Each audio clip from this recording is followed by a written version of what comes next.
नमस्कार, बहुत स्वागत है आपका एस्ट्रोलॉजी में। मैं हूं आपका ज्योतिष गुरु शिरोमणि सचिन। मित्रों, आप अपने बच्चों को सच बोलने की शिक्षा देते हैं और कभी-कभी मजबूरी के अंदर आप स्वयं झूठ बोल देते हैं। तो भाई ये दो तरफा बातें हो गई हैं।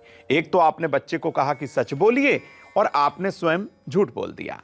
लेकिन आप क्या जानते हैं कि कभी किसी की भलाई के लिए झूठ थोड़ा या ज्यादा बोला जाए और उसका भला हो, उसकी जान माल की कोई हानि ना हो, उसको शारीरिक कोई क्षति ना पहुंचे, इसके लिए अगर आपको झूठ बोलना पड़ा तो वह झूठ झूठ नहीं कहलाता। लेकिन कभी कभी आप देखते हैं कि आपके बच्चे के अंदर परिवर्तन आने लगा है। वो छोटी छोटी बातों पर आपसे बात भी छुपाता है और झूठ भी बोलता है। तो ये झूठ बोलने की आदत आपके बच्चे के अंदर किन ग्रहों के कारण आती है? किन ग्रहों की युति से आपका बच्चा झूठ बोल रहा है, आपके साथ हेरा फेरी कर रहा है? और आपको बता दूं, इस आदत को छुड़ाने का महा उपाय भी है हमारे पास।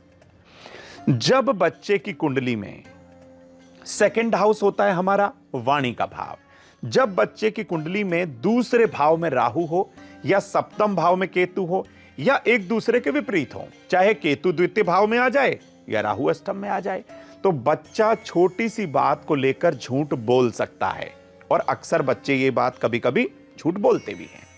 लेकिन द्वितीय भाव का जो कारक होता है वो वाणी का कारक कहलाता है, यानी कि बुध। अब आपको मैं बताऊं, बुध जब पीड़ित हो और विशेष तौर पे जब बुध मीन राशि के अंदर आ जाए यानी नीच का हो जाए और उसके ऊपर शनि का तीसरी दृष्टि, सातवीं या 10वीं दृष्टि आ जाए, यानी कि बुध को सहारा मिल जाए शनि का, तो बच्चा छोटी छोटी बातों में झूठ बोलकर आपको बेवकूफ बना देता है। अब आपका बच्चा झूठ ना बोले, इसके लिए छोटे छोटे उपाय ज्योतिष गुरु आपके साथ साझा करते हैं। प्रतिदिन आप अपने बच्चों के साथ समय बिताएं, उनके मन की बात को, उनकी मानसिकता को समझने की कोशिश करें।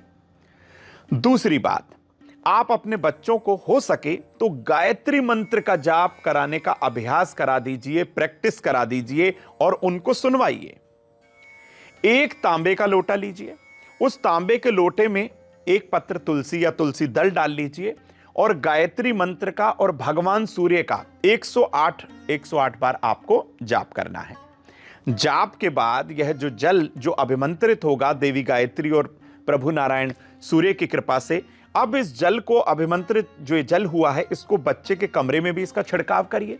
थोड़े से जल का सेवन, यानी कि आपको बच्चों को ये जल पिलाना भी है और लगातार इस प्रैक्टिस को आप जारी रखिए, इस उपाय को जारी रखिए। बच्चे के मन पर, बच्चे के मस्तिष्क पर इस ऊर्जा का एक सकारात्मक प्रभाव होगा और आपके बच्चे के अंदर से ये झूठ बोलने की गलत आदत धीरे धीरे कम हो जाएगी।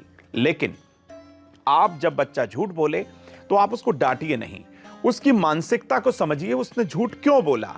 हो सकता है उसके मन में कुछ लेने की इच्छा हो, आप वो ना दे पा रहे हो, इसके लिए बच्चे ने झूठ बोल दिया। तो आपको इस बच्चे के झूठ बोलने की आदत को जड़ से खत्म करना है। तो ये छोटा सा उपाय आपके बच्चे को सद्मार्ग पर भी रखेगा, उसकी इस गलत आदत से भी उसको बचा लेगा।